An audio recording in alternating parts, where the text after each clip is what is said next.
Всем доброго утра, хорошего настроения. Начинаем новую рабочую неделю. С вами Вероника Тамтосова. Как всегда, для вас самые свежие новости, самые позитивные гости и самая полезная информация. Не забывайте, что у нас есть телеграм-канал.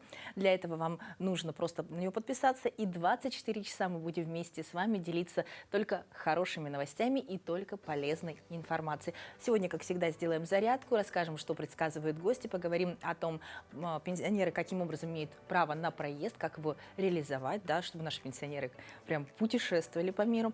Поговорим по слету молодежи, и все это и еще много интересного. Но прямо сейчас, какие новости произошли, пока вы спали. Итак, российский электромобиль «Атом» успешно прошел тестовые испытания в жестких температурных условиях Северного полюса, сообщил глава Росатома Алексей Лихачев. Отмечается, что за время 10-дневных испытаний отечественные литий-ионные батареи, установленные на «Атоме», выработали свой ресурс менее чем на 10%.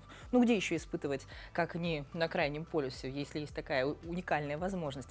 Журналисты республики прибыли в Этикюль этой ночью. Представители средств массовой информации отправились в Татинский УЗ сразу после завершения эссе Хаунхоу в Нерюнгри. Журналисты разместились в новом здании Татинского лицея имени Мординова. Видите, какие у нас скоростные журналисты уже переместились с одного крупного события в другое. Всего на играх будут работать 173 представителя средств массовой информации, в том числе 86 из национальной вещательной компании «Саха». Также будут работать федеральные каналы «Матч» и «Спорт-Экспресс» и наш республиканский канал «Мой спорт». Особенностью этих игр является то, что федеральный канал «Матч ТВ» будет осуществлять трансляцию соревнований на всю Россию. Крупнейшему спортивному событию Якутии, 12-м спартакиаде по национальным видам спорта игры «Манчары», готовятся тысячи спортсменов. С 7 по 12 июля 2025 года в селе Этикюль пройдет долгожданное спортивное событие – 12-я спартакиада игр «Манчары». Главной ареной станет новый стадион Дюлюрай Нюргунботур, который готов принять гостей и участников со всей Якутии. Игры начнутся уже сегодня, а завтра, 8 июля в 19:00, гостей и участников ждет торжественное открытие. Мне кажется, это потрясающая новость, что вся Россия сможет увидеть наши игры, увидеть новый стадион и поболеть за замечательных спортсменов. Ну а прямо сейчас самая полезная информация в понедельник с утра, конечно, о погоде. Что же мы одеваем? В центральных районах плюс 17, плюс 22, в заречной группе 15-20 выше 0, в южных 9-15 градусов тепла, в вилюйской группе 16-22 со знаком плюс, в нижнеленских плюс 14, плюс 22, в западных 13-21 выше 0. В Колымо-Индигирской группе улусов плюс 5, плюс 20, в Янских плюс 9, плюс 16, на северо-западе 4,20 со знаком плюс. В Якутске температура в 6 часов утра составила плюс 15 градусов, атмосферное давление 743 миллиметра ртутного столба. Ветер северный от 2 до 3 метров в секунду. Сегодня днем пасмурно. Ветер северо-западный от 2 до 3 метров в секунду. Порывы до 8 метров в секунду. Но температура очень приятная, плюс 22, плюс 19 градусов. Ну вот такая погода сегодня нас ждет. Мне кажется, уже не ждем мы такого, может быть, жаркого лета, но, тем не менее, какие красивые облака, да, хоть днем, хоть вечером, по фотографии просто потрясающе. Ну, а теперь от новостей о погоде переходим к новостям.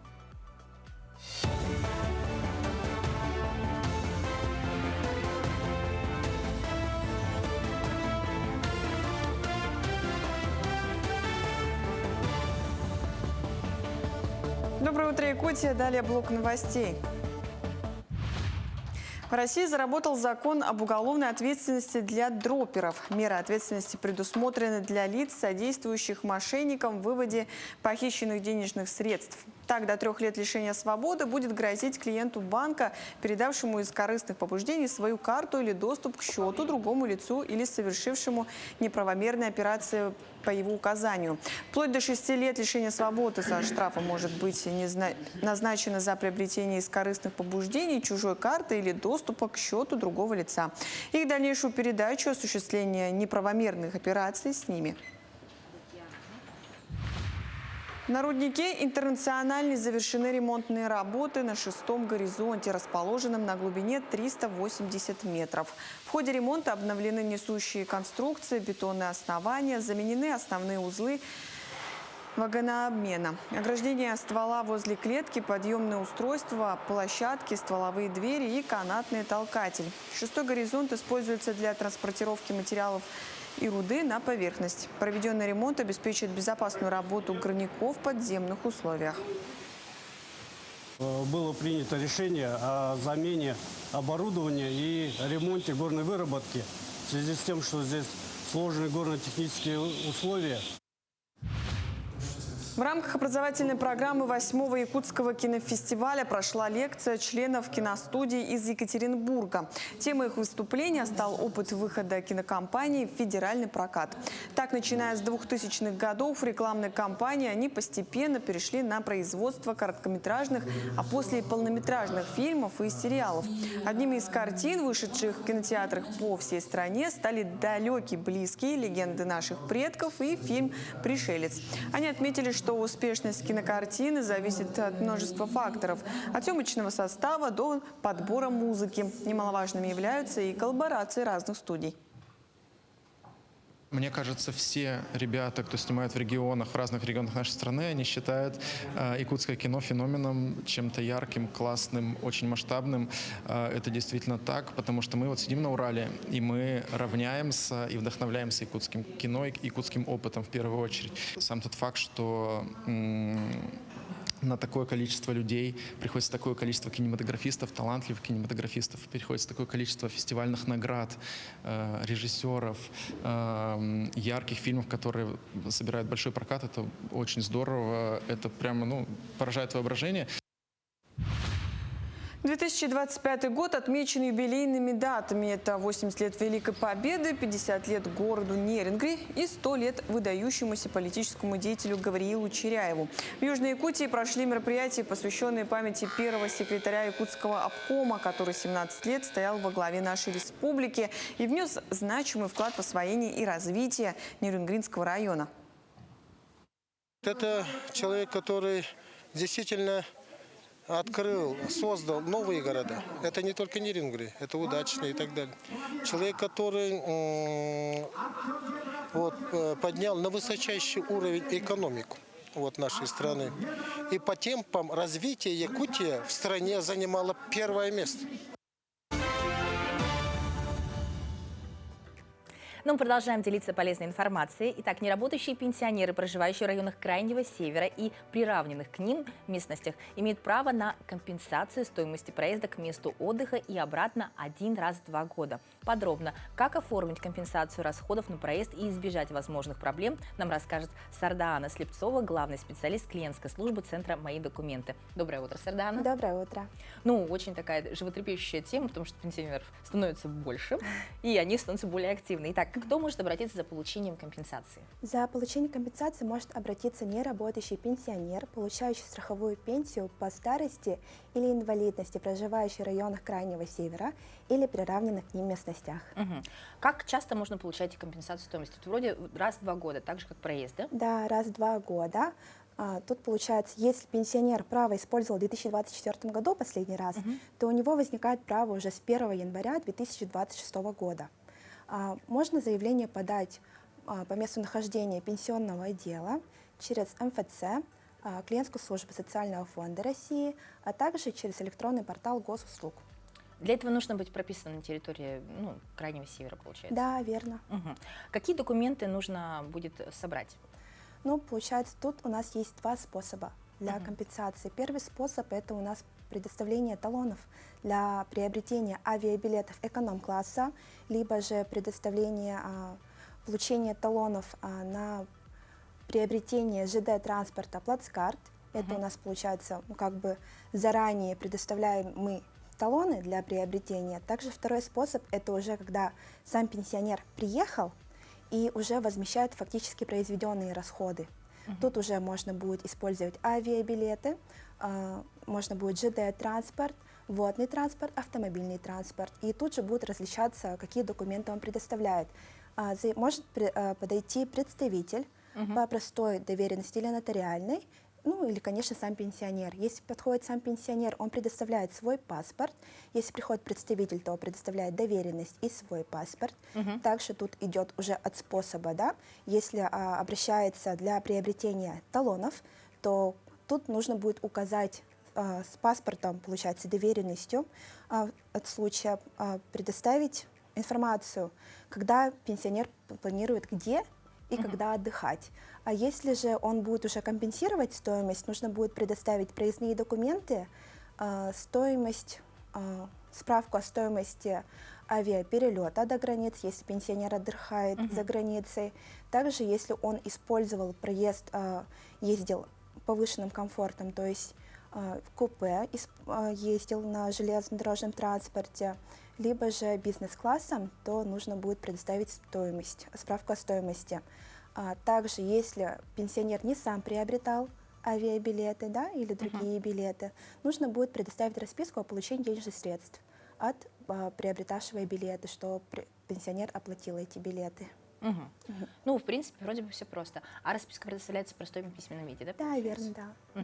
А нужно ли будет какие-то документы на лицо, которое оплачивало? То есть там паспорт, свидетельство о рождении, что-то быть Нет, не родственником? нужно Ничего не будет, нужно. да. Справки мы получаем, получается, по месту покупки билетов. Да, верно. Ну, как будто бы все просто. Да. При проезде к месту отдыха за пределами Российской Федерации у нас различается только то, что мы до границы оплачиваем. Да, верно. Ну, тоже вроде как все понятно, да? Да. То есть там справка, уважаемые телезрители, будет именно та, которая у нас предоставляется от турагентства, то есть со стоимости вашего перелета до границы Российской Федерации. Ну, и нужно ли ждать истечения 2-летнего срока со дня увольнения для получения компенсации? Ждать не нужно, то есть пенсионер уже у нас будет являться неработающим, поэтому если он подходит по всем другим требованиям, да, он может воспользоваться компенсацией, не ожидая 2-годичный период. То есть уволился и сразу, получается? Да, верно. А вот в части того, что он не работающий пенсионер, какие документы предоставляются? Документы можно не предоставлять. Они предоставляются по желанию, можно предоставить трудовую книжку, но наш социальный фонд это уже запрашивает межведомственным запросом, поэтому предоставлять документы можно не предоставлять. Ну, и, Сардана, давайте напомним, что можно получить онлайн-консультацию, записаться онлайн. Напомните, пожалуйста, нам, как многофункциональный центр работает. Да, можно будет записаться на подачу документов к нам, либо заранее проконсультироваться. Можно будет обратиться в центр «Мои документы». Также можно будет обратиться к нам посредством онлайн-чата, либо позвонить нам по номеру телефона 8 800 100 ровно 22 16, либо можно будет обратиться напрямую в социальный фонд через их клиентскую службу. Спасибо большое, Сардана. Я уверена, что все захотят такую приятную девушку видеть на консультации. Ну и, конечно, огромное спасибо за рассказ. Я уверена, что наши пенсионеры более внимательно отнесутся к документам и теперь будут знать, что один раз в 2 года могут воспользоваться проездом. Спасибо. Дорогие друзья, мы всегда рады поделиться с вами полезной информацией. Сегодня вот одна из них. Нужно старших родственников обязательно тоже информировать о том, что у них есть такая уникальная возможность воспользоваться проездом и съездить в отпуск. Ну а прямо сейчас давайте взбодримся, если вы только что проснулись, и сделаем уникальный комплекс упражнений, как всегда, только для вас в нашем эфире. Все вместе. Всем привет! Меня зовут Эльвира. Меня зовут Мария. Сегодня мы для вас покажем 3 эффективных упражнения на ягодицы и на пресс. Первым делом я буду показывать усложненный вариант, А я облегченный вариант. Встаем на исходное положение, руки и ноги разводим в сторону на выдохе, на вдохе возвращаем 3, 2 и поехали. Выдох, 20 раз повторяем. А Мария тем временем повторяет упрощенный вид. Выдох, дышим. Упражнение 20 раз повторяем. Выдох, выдох, дышим.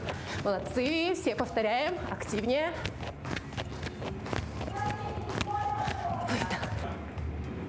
Второе упражнение у нас называется приседы колено-локоть сводим вместе. Я показываю усложненный вариант, Мария показывает упрощенный вариант. Встаем в исходное положение, ноги ставим на ширине плеч, колени сгибаем, таз отводим назад, спину держим прямо и корпус на вдохе опустили. На выдохе в животе вскрутили, колено-локоть сводим вместе. Вдох, выдох. И поехали. И добавляем прыжки. Выдох, выдох, выдох. Выдох. Повторяем 20 раз. Выдох. Поехали. А следующее упражнение – приседы с прыжками. Я показываю усложненный вариант, Мария также показывает упрощенный. Я буду прыгать, а Мария вставать на носочки. Показываем ноги на ширине плеч, также колени сгибаем, таз отводим назад, на вдохе опустились, на выдохе готовимся прыгать. Выдох, прыгнули. Выдох. Выдох. Хоп. Выдох. Упражнение повторяем 20 раз.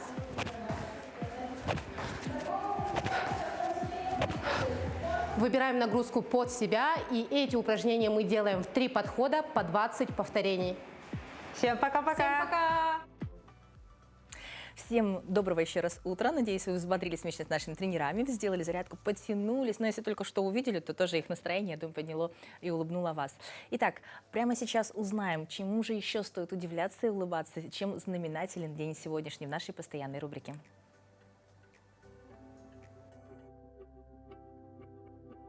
На календаре 7 июля сегодня отмечают День образования авиалесоохраны России, День киберспорта в России. По народному календарю Иван Купала. Название праздника имеет христианское происхождение и восходит к имени Иоанна Крестителя, которого поминают в этот день. По преданию, он был ближайшим предшественником Иисуса Христа, предсказавшим пришествие Спасителя, а позже крестившим его в водах Иордана. Само прозвище Иоанна Креститель в переводе с греческого означает «тот, кто купает», ведь обряд крещения представляет собой именно погружение в воду. На Руси это прозвище переосмыслили и связали с традицией купаться в этот день в водоемах. Купания начинались накануне, вечером дня Аграфены-купальницы, и продолжались всю ночь. В сам же день Ивана Купалы окунаться в реку или озеро нужно было непременно между утренней и обедней. Считалось, что после этого проходят все болезни. Люди внимательно наблюдали за соседями, считалось, что в это время не купается только колдун. Этот день в истории – 1770 год. Во время русско-турецкой войны 1768 по 1774 годов произошло Чесменское сражение. В 1807 году начались русско-французские переговоры, завершившиеся подписанием Тильзитского мира. В 1881 году в Риме была впервые напечатана сказка Карло Коллади «Пиноккио». В 1891 году курьерская служба American Express запатентовала дорожный чек. В 1957 году открылась первая Пагуошская конференция, заложившая начало международной кампании за ядерное разоружение. В этот день родились Жозеф Мари Жаккар, французский ткач и изобретатель; Вера Фигнер, русская революционерка, народница, писательница; Густав Маллер, австрийский композитор и дирижер; Владимир Дуров, русский дрессировщик и цирковой артист; Виторио де Сика, итальянский актер, режиссер; Наталья Бехтерева, советский и российский нейрофизиолог, академик; Елена Образцова, советская и российская оперная певица, педагог, народная артистка СССР. Именины сегодня отмечают Антон, Иван, Никита, Яков. Вообще, когда живешь на севере, каждый день лета – это уже повод для того, чтобы улыбаться и для праздника. Ну, кстати, пока дети отдыхают в летних лагерях, учатся английскому, развивают коммуникативные навыки, ищут новых друзей и приключения, их родители отправляются в лагерь для взрослых. Там их ждут песни у костра, игры, спортивные занятия и другие образовательно-развлекательные активности. Ну, в общем, все как у детей, только по-взрослому. Что стоит за этим феноменом кемпов для взрослых, узнала наша коллега Ларина Сукуева. Посмотрите, какой у меня огромный гидро-рюкзак, но жалеть меня не стоит, типа такая маленькая и такой тяжелый. На самом деле рюкзак не очень тяжелый, а всего лишь объемный. Большую часть занимает спальный мешок пуховый, который я брала в прошлом году специально для мамы. Поскольку он пуховый, он такой вот такой вот. Я не смогла его сжать в маленький размер, но в принципе его можно, но я не стала. Спас-жилет тоже много места занимает, коврик и пенка. Лана Михайлова, опытная туристка, убеждает, что комфортные условия для путешествия создает не только отличное настроение и компания, но и правильная экипировка. Так, для сплава вам понадобится 2 комплекта одежды. Один, в котором вы будете, собственно, в плавательном средстве. Это должна быть быстро сохнущая одежда, ведь во время трипа на воде невозможно остаться сухим. Ветер, дождь и брызги от весел в любом случае намочат ткань. А второй комплект – это во что можно будет переодеться по прибытии на место лагеря. Ну вот сейчас мы находимся на берегу, поэтому я в кроссовках. А так обязательно на сплав нужны сапоги. Вот это болотники, но не обязательно болотники, можно сапоги до колен. И сандалии. В жаркую погоду на катамаране очень удобно в водных сандалиях находиться. Вот, и обязательно спас-жилет. Ну, без него никуда. Используя обычный рюкзак или сумку, мы столкнемся с другой проблемой – их герметичностью. Даже на спокойной воде все вещи следует герметично упаковывать. Самый простой способ – полиэтиленовые пакеты. Если же заморочки с пакетами не для вас, то приобретите себе гермомешок. А для сплава обязательно нужно, чтобы вещи не промокли и были сухими. Поэтому используется, ну вот у меня, например, гермосумка, есть гермомешки, гермобаулы. Вот он открывается вот так. И все твои вещи, которые тебе необходимы, хранятся здесь. Ну, например, вот начнем с самого такого. Это вот коврик, который расстилается в палатку, да? На коврик, естественно, спальный мешок. И другие вещи, которые тебе необходимы будут, они тоже в таком вот в гермомешке. Вне зависимости от погоды не забудьте термобелье. В него должны входить носки, перчатки и шапка. Для сплава не подойдут джинсы или обычные тканевые брюки. Вам нужно выбрать синтетические или неопреновые модели, впитывающие влагу и нагревающие ее до температуры тела. Вместо неопреновых вещей можно попробовать мембранные, например, носки. Они, конечно, намокнут, но сохранят тепло ваших ног. И тогда вы легко можете спрыгивать в воду с чалкой для пришвартовки. Это причальный канат. И в случае выпадения за борт вам также помогут неопрен и мембранка. А еще морковка – страховочный спасательный конец веревки.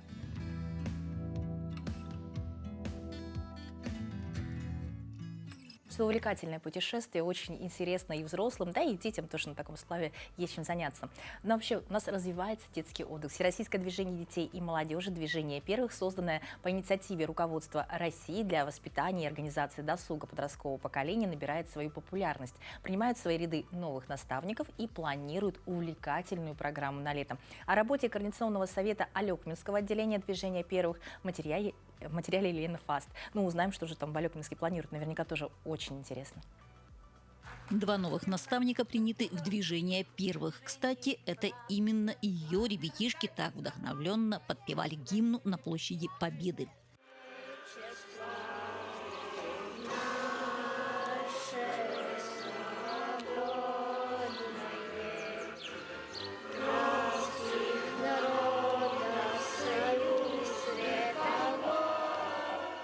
Все новое, хорошо забытое старое, смеется Елена, наставник с огромным прошлым. Начало моей трудовой деятельности, первая запись трудовой книжки вожатая школы номер 4. Затем я стала вожатой Всероссийского детского центра «Океан». После 5-летнего стажа работы в «Океане» я стала членом Союза детских общественных объединений. Так что затем это был дворец детства города Якутска, наше училище. Так что, кажется, это вообще моя жизнь. На Координационном совете рассказали о ярких событиях первого полугодия. И да, практически все мероприятия отмечены движением в копилку. Какие впечатления остались от зорницы?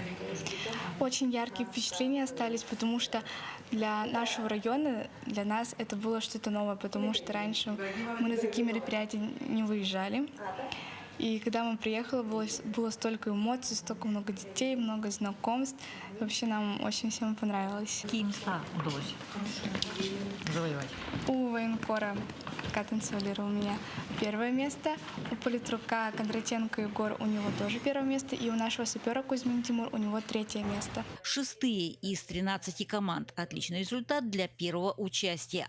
Среди планов на второе полугодие активности по всем 12 направлениям. Одно из них очень актуально – умение оказать первую медицинскую помощь. У нас флагманские проекты – это, конечно же, «Мы граждане России», это всероссийский проект, где участники, которые получают впервые в жизни паспорт, они в торжественной обстановке будут получать паспорт. И также у нас идет очень хороший проект, всероссийский проект по первой помощи. Там есть у нас подпроекты, уроки по первой помощи, профориентационные экскурсии, видеокурсы. Он включает в себя также работу наставников, где каждый наставник может получить именно корочку от Российского Красного Креста.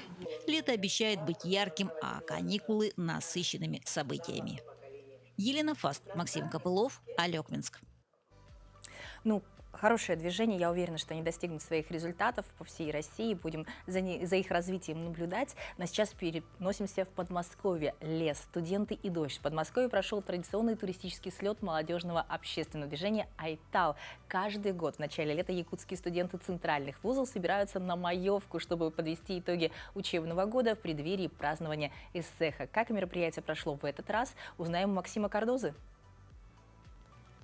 Дождь и ветер не смогли помешать традиции. Якутские студенты центральных вузов в очередной раз собрались на маевку в парке подмосковного санатория Бесчагда.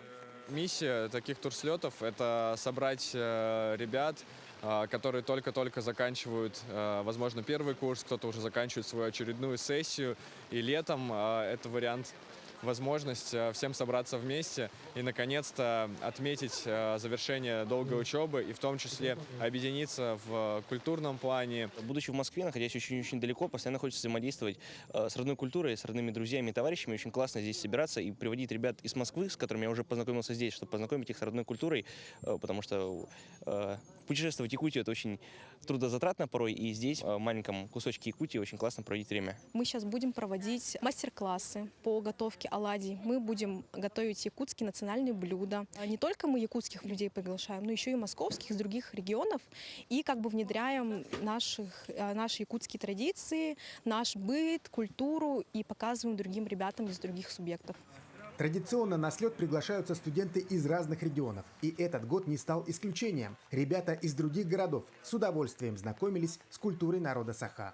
Турслет, так еще и якутский. Это очень здорово, очень интересно. И вот на самом деле уже я здесь походил, много разного посмотрел. Уже мне рассказали про бырпах, национальный якутский напиток. Уже его попробовал, рассказали там, как его пьют, из чего его пьют. Уже про якутский язык что-то рассказывали. Я хотел познакомиться с культурой поближе, познакомиться с людьми, а люди потрясающие. У меня только положительные эмоции сегодня. По словам самих участников, турслет стал не просто событием, а настоящим праздником дружбы и культуры. Здесь ребята нашли новых друзей, обменялись опытом и получили массу положительных эмоций. Многие отметили, что такие встречи помогают сохранять связь с родной землей и традициями, даже находясь далеко от дома. Всем студентам из Якутии уруй! Айхал! Уруй! Айхал! Уруй! Айхал! Айхал! Айхал! Максим Кардозу, Виктор Ольсов, Московская область.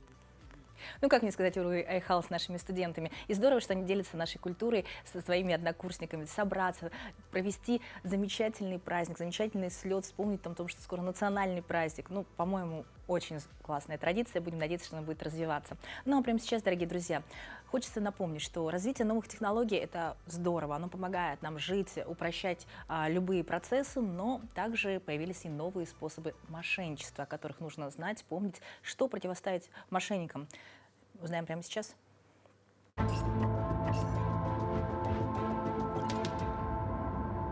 Якобы плановая проверка электросчетчиков обернулась снятием со счетов жертвы почти 400 тысяч рублей. Схема началась банально. Сначала мошенники выудили код, потом запугали взломом аккаунта на портале госуслуг, а далее на нее один за другим выходили сотрудники Росфинмониторинга и правоохранительных органов. Увидела доверенность на банковские счета и на получение кредитов. Далее они попросили, чтобы я включила демонстрацию экрана.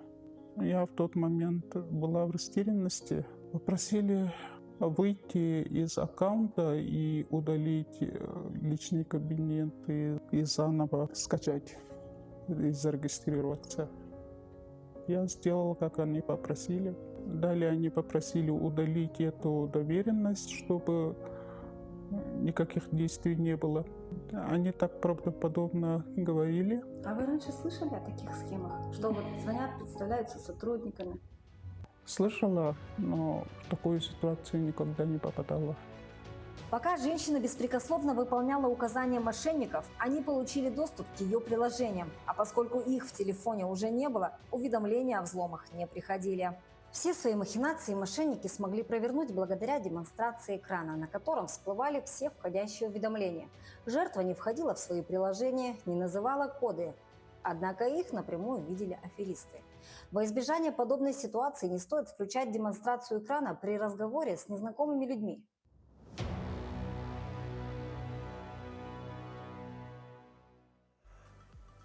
Будьте внимательны и осторожны, не доверяйте на слово мошенникам, которых вы их не видите. То есть если вам звонят только по телефону, тем более если проверка счетчиков, еще что-то, это должно быть происходить физически, поэтому помните об этом. Ну и, конечно, информируйте, пожалуйста, наше старшее поколение, которое немножко еще не всегда может сориентироваться в современной действительности.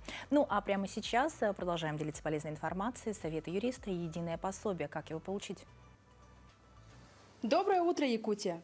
Иногда так происходит, что семьи с детьми попадают в сложное материальное положение. Это может быть вызвано многими факторами. Сокращение на работе, нахождение одного из родителей в декрете, низкая заработная плата и другое. Сегодня я расскажу о мере поддержки таких семей, попавших в трудную ситуацию, то есть о едином пособии на детей до 17 лет.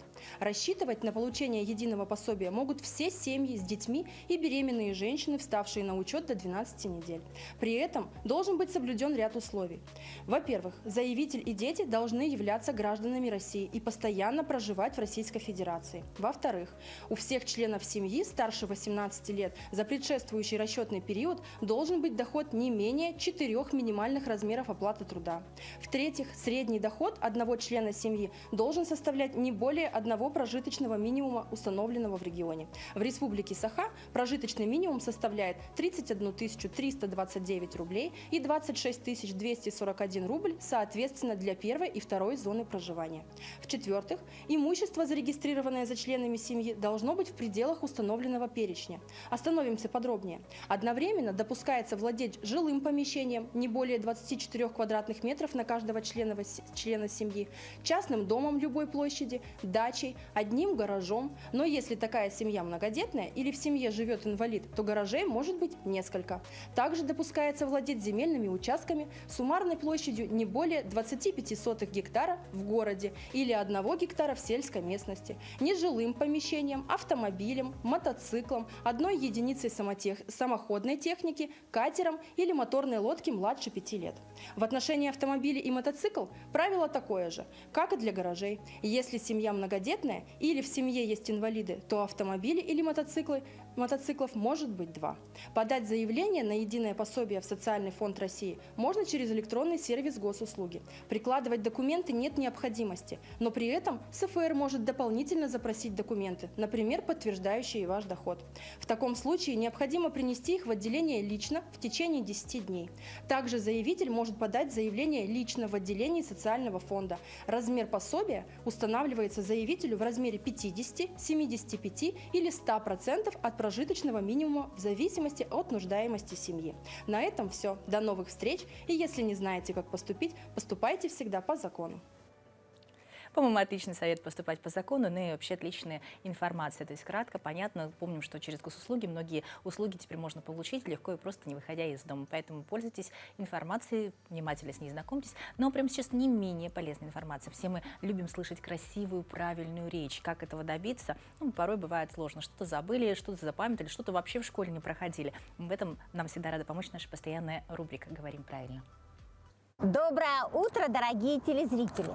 Русский язык является консонантным языком, то есть в русском языке больше согласных, чем гласных. Действительно, если мы вспомним количество и состав букв в русском алфавите, то там будет 10 гласных букв и 21 буква, обозначающая согласный звук. Если же мы с вами поговорим о фонемах, то есть о минимальных звуковых единицах языка, то здесь картина еще более яркая. В русском языке всего лишь 5 гласных фонем, а вот согласных ученые насчитывают от 37 до 41. Почему я вспомнила про согласные звуки? Потому что правописанием и произношением этих самых согласных, как букв, так и звуков, возникает немало проблем. Например, так называемые непроизносимые согласные. Например, пишем праздник, а говорим праздник. Говорим солнце, а пишем солнце. Среди этих непроизносимых согласных бывают как проверяемые, так и непроверяемые.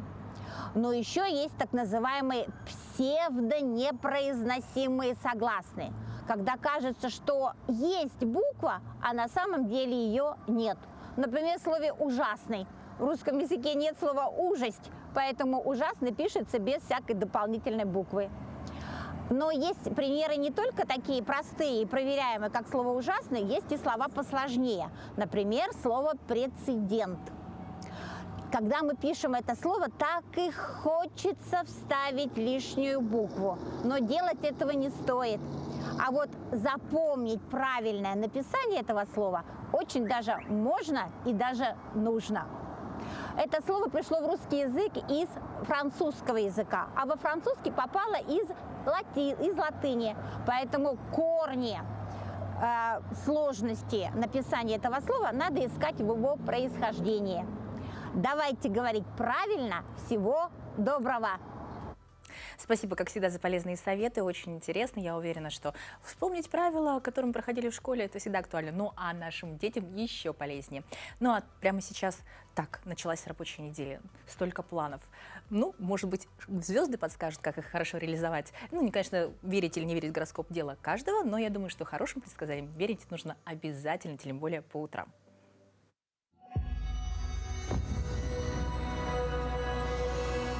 Овны, ваша неделя как заброшенная дорога, по которой снова пускают поезд. Что-то, что давно стояло, тронется с места. Возможно, старый проект, забытая мечта или человек из прошлого. Не бойтесь неожиданных встреч, они как зеркало, в котором отражаетесь вы настоящий. Луна просит беречь силы и не давить на события. Они сами дозрели.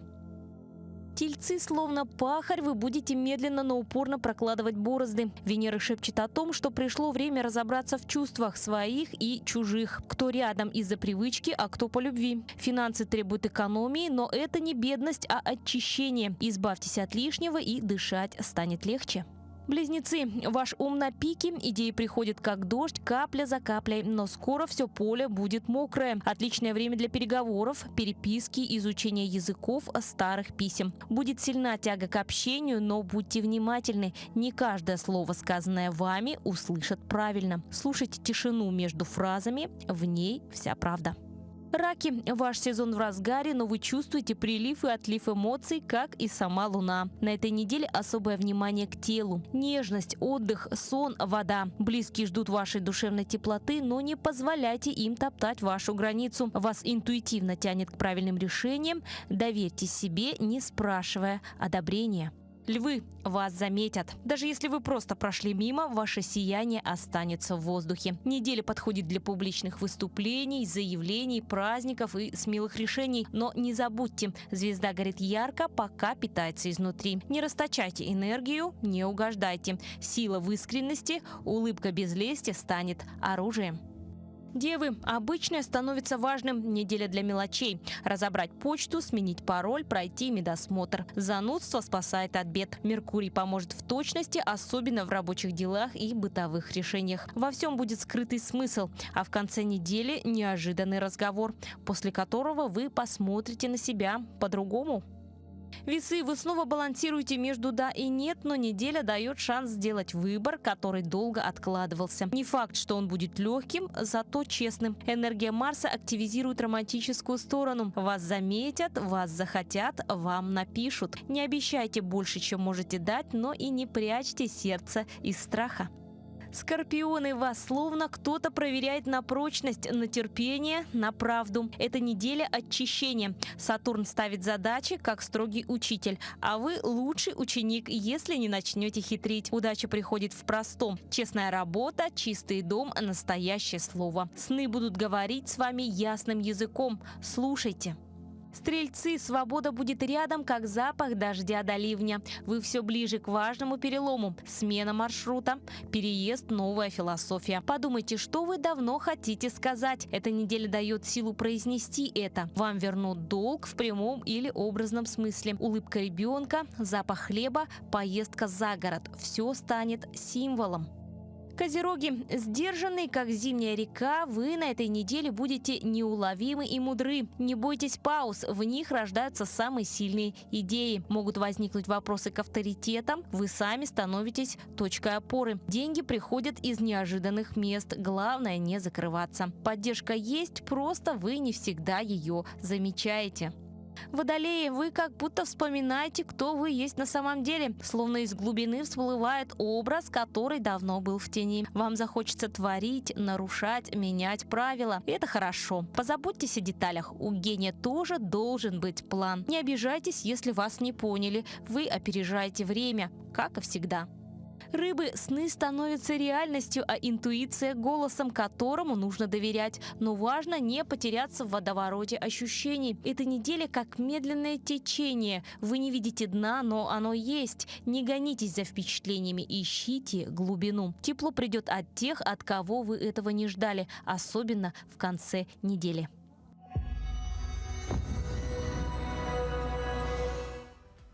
По-моему, замечательное предсказание от звезд. Но если вы мне доверяете, доверяйте себе, своей интуиции. Ну и, конечно, новостям. Будь в курсе информации нужно всегда.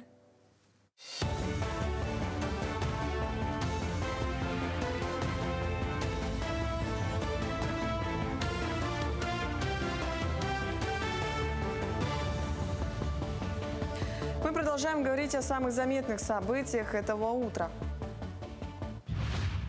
14 сентября в этом году в более 80 регионах России состоится единый день голосования. Гражданам предстоит выбрать более 47 тысяч представителей власти различных уровней. В 20 регионах пройдут прямые выборы губернаторов, еще в одном – выборы главы региона через парламент. Также состоятся выборы депутатов законодательных собраний в 11 субъектах и выборы в городские думы 25 административных центров. В большинстве регионов голосование будет проходить в течение 3 дней, за исключением Татарстана, где выборы главы республики пройдут в один день. Решение о многодневном голосовании принимают региональные избирательные комиссии. В МВД России напомнили гражданам об обязательной замене паспорта не только при достижении 20 и 45 лет, смене фамилии, имени, отчества, даты или места рождения, но и при существенном изменении внешности. Замена паспорта в связи с изменением внешности требуется, если изменения произошли вследствие перенесенного заболевания или медицинского вмешательства. На замену документа отводится 90 дней. При этом изменение внешности ребенка, чья фотография вклеена в загранпаспорт родителей, не является основанием для замены документов. Короткое мирнинское лето – единственное время года, когда дорожники могут асфальтировать улицы. Иногда коррективы вносит погода, но при небольшом ненастье дорожные работы допускаются. Неравнодушные жители Мирного забили в соцсетях тревогу, увидев службы за работой в дождь. По методике Росавтодора укладка асфальта разрешена при малых осадках до 5 мм и при температуре выше 10 градусов. Температура горячего асфальта – 165 градусов. Лишняя влага выпаривается. После укладки слой уплотняют катками 3-4 часа. Мирнинские дорожники утверждают, при соблюдении тех условий асфальтобетонное полотно прослужит не 1 год. Мы постарались заасфальтировать грунтовые дороги и конкретно дорогу, вот, идущую к бойцам. Так как это была болотистая дорога, мы запланированно выполнили. Добровольцы со стажем боевых действий освобождаются от срочной службы. Минобороны России разработала проект постановления, уточняющий условия освобождения от срочной службы для добровольцев, участвовавших в боевых действиях не менее 6 месяцев. Закон, подписанный президентом, уже вступил в силу, а новое постановление детализирует его применение. По словам первого зампреда Комитета Госдумы по обороне Алексея Журавлева, изменения не коснутся обычных призывников. Освобождение от призыва распространяется на добровольцев, отслуживших в зоне боевых действий более полугода. С открытия Якутского международного кинофестиваля в столице республики вовсю идут показы фильмов. Жители и гости столицы могут ознакомиться с различными кинокартинами со всей России и мира в залах якутских кинотеатров. Так, в конкурсной программе представлены 9 фильмов из Италии, Франции, Индонезии, Непала, США, Бразилии, Ирана, а также из Бурятии и Якутии. В дальнейшем из представленных участников выберут победителей по 5 номинациям, а кинематографистов традиционно наградят золотыми и серебряными снежными очками. Как мне кажется, идея фестиваля в том, чтобы люди, которые делают кино, или люди, которые готовы открыть свое сердце кино, могли соприкасаться с вещами, которые уникальны. И здесь действительно собраны уникальные картины. Они все проверены очень крупными мировыми фестивалями. У многих есть награды с этих фестивалей, будь то Берлинский фестиваль, Каннский кинофестиваль или фестиваль Санденс в Америке. Они все очень разные, но в то же время они все объединены одной общей темой. Это тема соприкосновения человека с природой в тот момент, когда человеку отчаянно нужна помощь. И мы в этом году пытаемся взять и построить и показать зрителю целую вселенную таких картин, чтобы зритель знал, что всегда есть сила, которая может помочь. К этому часу это вся информация. До встречи в дальнейших эфирах. Как всегда, самые свежие новости, но у нас и еще не менее интересная информация. Наступила активная пора летних каникул, и многие родители озадачились детским досугом. Отличной альтернативой детского времяпрепровождения стали летние площадки краткосрочного пребывания на базе Якутского музея. Дети не только проводят досуг, но и узнают много нового, ведь программа досуга поделена на разнообразные тематические смены, в которых дети смогут окунуться в мир археологии, культуры, побывать в разных интересных местах города. Подробнее о летней площадке расскажет наша гостья, методист культурного образовательного отдела Якутского музея Кристина Шевцова. Кристина, доброе утро. Здравствуйте. Хочу поделиться информацией о начале наших детских летних площадках краткосрочного пребывания. Первая смена будет посвящена теме археологии, потому что Якутский музей до середины 20 века был как раз центром археологии Якутии. В наших фондах хранится огромное количество уникальных экспонатов, предметов, которые были бы интересны. И с помощью таких занятий мы хотим как популяризировать интерес к археологии среди детей, так и привить им уважение к культуре и весело провести время летом, не только развлекаясь, но и с какой-то практической пользой для себя. Ну, давайте для начала разберемся, что же за площадка такая интересная, то, что археология это деятельно. То есть, получается, каждая площадка длится сколько? Каждая наша, скажем так, мини-летняя смена, она продлится с понедельника по пятницу с 10 до часа. То есть 3 часа дети задействованы на базе нашего музея, проводят время, мы знакомимся, изучаем материалы фондов, знакомимся с нашими музейными предметами, проводим различные тематические занятия, практические мастер-классы, куда же без них детям, чтобы было интересно.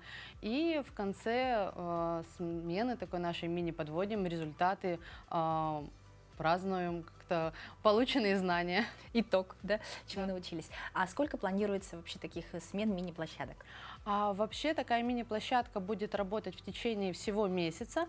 Каждую неделю она будет рассчитана на разный возраст, чтобы как бы и старшие братья, и младшие члены семьи могли поучаствовать.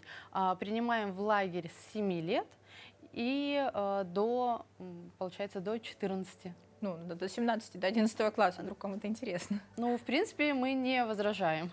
Хорошо. А кто задействован, какие специалисты? Вообще работают специалисты всех отделов нашего музея. На первой нашей археологической площадке задействованы специалисты отдела археологии Алексеева Елизавета Алексеевна и Семенов Анатолий Артемович. Ну, вот. Серьезные специалисты получаются. Да, то есть я методист, как разрабатываю программу, придумываю какие-то интересные мастер-классы, но никуда без серьезных, скажем так, научных теорий, с которыми познакомятся наши участники. Скажите, это первый опыт вот такой мини-площадки или что-то реализовалось ранее? Реализовалось ранее. В прошлом году мы, скажем так, опробировали первые летние смены. Они получили очень большой отклик, очень интересны были, особенно детям. И вот как пример, иногда встречаю уже детей, которые там со школами приходят, они нас узнают и спрашивают, а будет ли что-то этим летом, потому что в такой вроде как простой игровой форме, но дети узнают очень важные моменты о нашей культуре, о нашей истории. И вот как любовь, с чего начинается любовь к родине, вот с картинок в твоем букваре мы создаем такие яркие, красочные картинки для детей, которые становятся их приятным воспоминанием. А будет ли в зимнее время? Потому что многие уезжают, не могли возможности именно в июле к вам попасть. Вот в каникулярное время вы что-то планируете? Вообще, программа детских занятий нашего музея, она обширна. И в течение зимы, весны, вот в каникулярное время у нас прямо есть афиши «Каникулы с Якутским музеем», где мы детям также предлагаем такие мини-погружные занятия по определенным тематикам. Допустим, если это осеннее время, у нас, допустим, идет там перелет птиц или подготовка к зиме, мы подготавливаем занятия, о которых рассказываем детям, как построить скворечники. Вот вместе, кстати, со специалистами из отдела природы Бочкаревым Владимиром Владимировичем. Мы вот все программы у нас по тематикам сезонов также разделены. То есть можно записаться и зимой, и летом какой-то интересный мероприятие. Я думаю, чтобы пойти в музей, не нужно ждать какого-то повода зимнего, летнего. Двери музея у нас всегда открыты со вторника по воскресенье. Мы ждем наших посетителей. Особенно всегда рады, ну вот лично я очень всегда радуюсь детям, потому что дети, они всегда находят что-то новое, у них всегда самые интересные вопросы, которые как раз могут быть стать темой каких-то следующих научных исследований. Где можно ознакомиться с подробной информацией, вот, что происходит в музее?